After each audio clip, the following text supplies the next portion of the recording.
Hello, welcome to an encounter between Anish Giri and Magnus Carlsen from the knockout stage. Their match from the quarterfinals in the Skilling Open. This time we have Anish with the white pieces and the world champion with the black. So let's see how this went down. Alright, so we got e4, e5, knight f3, knight c6, bishop c4. The Italian opening, bishop c5 from Magnus, castles, knight f6, v3. So we have a duel in the Italian. This opening is played so many times that I guarantee you, in this very moment in the world, there's somebody playing the Italian right now. So d6 from Magnus, c3 from Giri, h6. This move here is quite clever. So first of all, I should point out that in the Italian defense there are a bunch of different move orders, and they actually have a very significant difference. With white, for example, you can play knight bd2, rook e1, h3 at any point, but it's a huge difference if you play h3 before knight bd2 and whether or not you play a4, and there's a lot of things that seem to be very small, but they actually matter a great deal, and that is the case with h6 as well.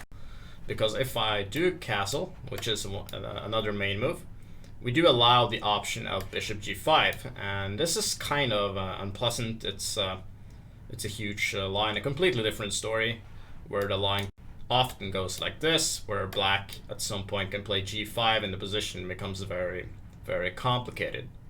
So even here, it could be possible to take on g5. Just to mention that there are a lot of different ways to play these positions, but I like h6. It does prevent bishop g5, and I think it's a good way to go. So knight bd2 from Giri, the classic way to continue. Let me also say that a4 here is another critical move. And I can also say that after h3, g5 is not so dumb to try to play g4, because that is the problem when you play h3, is that now black can open up the position with g4. And look at black's king. Yeah, it's not castled yet, which means that g4 is certainly possible, and black can either keep his king in the center or castle queenside. But knight bd2 from Giri, castles from Magnus, rook e1. Once again, it's possible to play a4, a4, a5. This is a typical way to continue. Rook e1, and Magnus plays a5. Anyway, this move has become quite popular recently. I played it a bunch myself. I think Ding Liren was the one who made it popular in the first place. And the point is that sometimes black can play a4, while also he prevents white from playing b4. The only downside is that now black has played a5, he loses control of the b5 squares, so white can continue with a4 and then have a nice grip on that square. Knight f1 from Giri, bishop e6, bishop b5. This is all theory. And here there are a lot of moves, a lot of different ways to play. I think bishop b6 is one option, and the other option that Magnus plays, knight e7. Let me quickly show you another difference between playing knight f1 and simply h3 here. Because if you play h3, bishop e6, bishop b5, you notice that this position is almost the same, but there is a huge difference. In this position, queen b8 is one of the main moves, just to put the queen on a7 in this diagonal and attack the f2 pawn. And the huge difference here is that d4 is not possible because the knight stands in the way. But now that white has played knight f1, d4 is a possible move, which means that the idea of queen b8 wouldn't be that good because of d4. So bishop e6, bishop b5, knight e7, d4. Giri takes his chance to strike in the center. This is also theory. Bishop a7 from Magnus. I'm not sure if this is the main move. I do remember that I've seen something like this before, but it certainly could be in another position. But I'm sure I've seen this position before, played in a bunch of games. I mean, every move has been tried because these positions are played, as I did mention earlier, all the time. d4, bishop a7, takes on e5, Magnus simply plays knight g4. He's sacrificing a pawn, but now he is aiming at f2 here. Giri prevents that with bishop e3. Takes on e3, takes on e3. And this is indeed a pawn sacrifice from the world champion. Very interesting. There's certainly also a possibility of taking there, but that would allow white to take on a7, rook takes, and then simply knight d4. And the rook on a7 here is quite awkward. It is so awkward that I think that white has a very good position, perhaps even clearly better, because he's going to go f4 next, and he's going to get a nice grip in the center. So knight takes e3 makes sense. Knight takes e3, d takes e5, and Giri takes the pawn with knight takes e5. Delicious stuff. Knight g6 from the world champion. He's hoping that his two bishops gives him enough compensation for the missing pawn, and he is quite right in his judgment. He has nice compensation. Let's see what happens next. Knight takes g6. I can quickly mention that it would have been better to simply take on d8, and after rook takes d8, simply knight f3 with the idea of controlling d2. This is quite important. And another thing is that if he for example takes on g6 here, takes back, it's not so easy to prevent rook d2 in a nice way, because you can never play rook d1 because the a2 pawn will be hanging, and if you play rook e d1, then black can take on e3. So knight takes g6, f takes g6, queen takes d8, rook takes d8. We actually get the same position we just analyzed, more or less. And the issue here is, as I said, it's not so easy to prevent rook d2, and that is a little bit unpleasant. And the way Giri does it is that he plays rook e2. It is the logical way to prevent it. Magnus takes on e3, and Giri now takes with the f pawn. And already black is actually doing quite well, and it looks quite strange, rather curious, I must add, that black is a pawn down, but he has a better position, incredibly enough. And that's primarily because of these pawns here are they're pretty bad, they're weak, so the extra pawn doesn't add much. And not only that, black has excellent coordination here between the pieces, and white's rook on e2 is very awkward. The rook on a1 is also quite bad, which means that Giri has gotten himself a worse position. It would have been better to say, oh man, queen takes d8, knight takes g6 first wasn't that great, so I should just take with the rook and allow rook d2. And after rook e2 and rook f d8, the position is certainly going to turn into a draw. After, for example, king f1, rook d1, rook e1, and then rook d2, repetition is forced, and a draw is a decent result for Magnus and for Giri too, I suppose. But he did not take with the rook, he took with the f pawn, and Magnus plays king f7, so improves his king's position.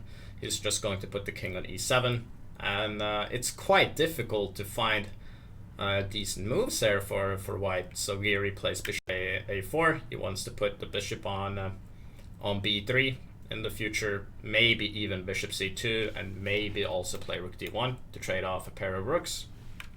King a7, simple chess from Magnus. He improves his king's position.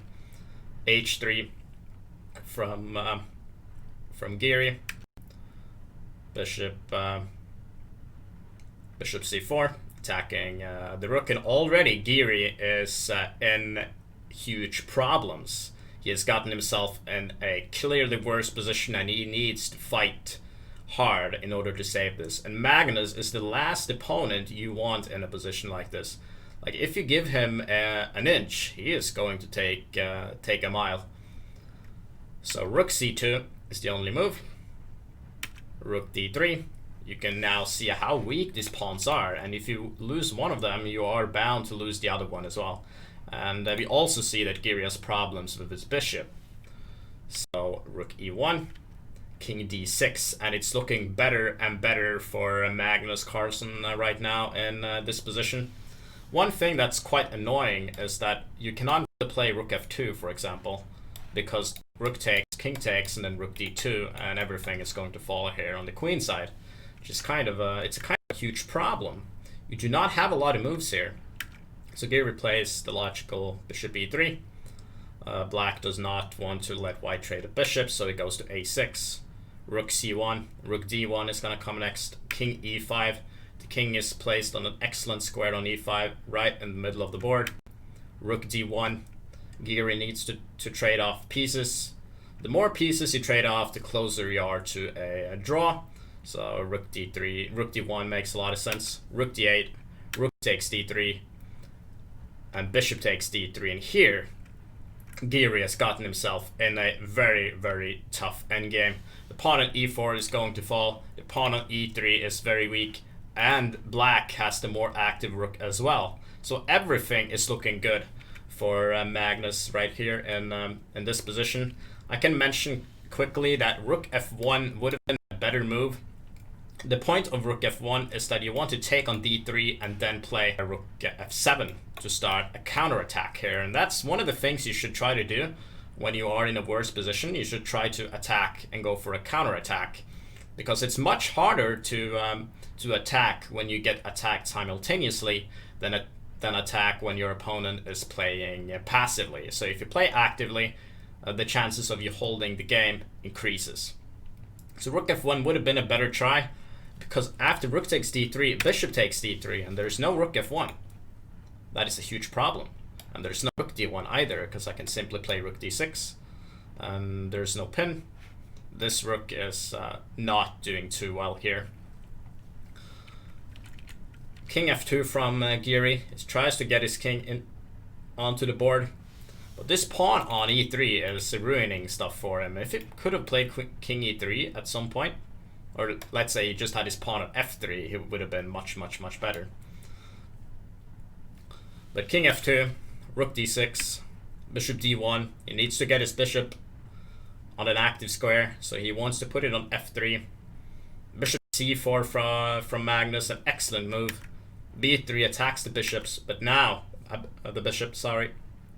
but now rook d2, and the rook is officially in Giri's position here, attacking the pawn on a2. King g3 and then bishop e6. The pawn on a2 is in huge trouble here, so Giri needs to move it, but he doesn't move it because it doesn't really matter if he moves it or not. If he would have played a4, something like rook b2 is very good, and then bishop takes b3 comes next with devastating effect. And everything is going to fall here, every pawn, and black's pawns are just running up the board here. So rook f1 from Giri, rook takes a2 from Magnus, bishop g4, bishop takes b3. Magnus has now won 2 pawns, and look at all of these pawns. They are just weak. Rook f8 from Giri, king takes e4. Magnus is now up 2 pawns. Rook c8, king takes e3, rook takes c7. But unfortunately for Giri, these 2 pawns here are far, far too strong. So Magnus plays bishop d5. He's now attacking g2, so that must be defended. Takes, and rook b2. Rook takes g7. The very simple way here is to defend the g6 pawn to avoid no counterplay. So Magnus plays rook b6, and after c4, king d4, rook c7, protecting the pawn on c4. But Magnus can now start running his a pawn up the board here with a4, c5, rook a6. The rook is now behind the passed pawn. The best placement the rook can have is behind the passed pawn. Rook takes b7, king takes c5, rook c7, king b6, rook c1. Magnus can simply start running with a3. So he's going to play a2, and then he's going to run the king up the board. And it's going to be very hard for Giri to save this game. He tries with h4, a2, rook a1, rook a4. Magnus doesn't want to allow any counterplay. So for example, if king c5 is played, I guess Magnus doesn't want any stuff like h5, takes king h4 to be possible, and then in a future sacrifice this rook. and then all of a sudden survive. But I guess he just wanted to be on the safe side. He has excellent control here with the rook, so this as well would have been completely winning. But he played rook a4 to even to prevent that as well. The slightest chance of counterplay. f4, h5. He plays h5. He doesn't want to allow h5 followed by f5. King f3, king c5, king e3, king d5, king f3, and king e6. And his plan is simple. He's going to play king f5. He's going to play rook a3, and then he will win the pawn on f4. He's going to win the pawn on h4, and the g pawn or an h pawns will run down the board, and the game is over. So this was an excellent game by Magnus Carlsen. This is him at his very, very best. As we say in Norwegian, and I did say I use the same expression in English, when you give her the finger, she takes the whole hand. When you give her a finger, then she takes the whole hand. And that is certainly true with Magnus when you play chess. The slightest chance was after f takes e3. The position is certainly unpleasant. It's of course far from lost, but it's very unpleasant. And as I did say, Magnus Carlsen is the very last opponent you want to face in a position like this. It's out of nowhere. You actually have to fight for a draw, and then he just improves his pieces like he excellently did here. And already at this point, like king e5, I think the position is close to being objectively lost. And as I did say, Giri's last chance would have been to play rook f1 with the point of that rook takes d1 is more or less forced, and this endgame here is not so clear and certainly possible to hold. But afterwards, it becomes too difficult to hold. This endgame is lost, and Magnus is won in a spectacular Magnus style. So hats off to him, and I'm excited for what tomorrow will bring. Stay tuned for more.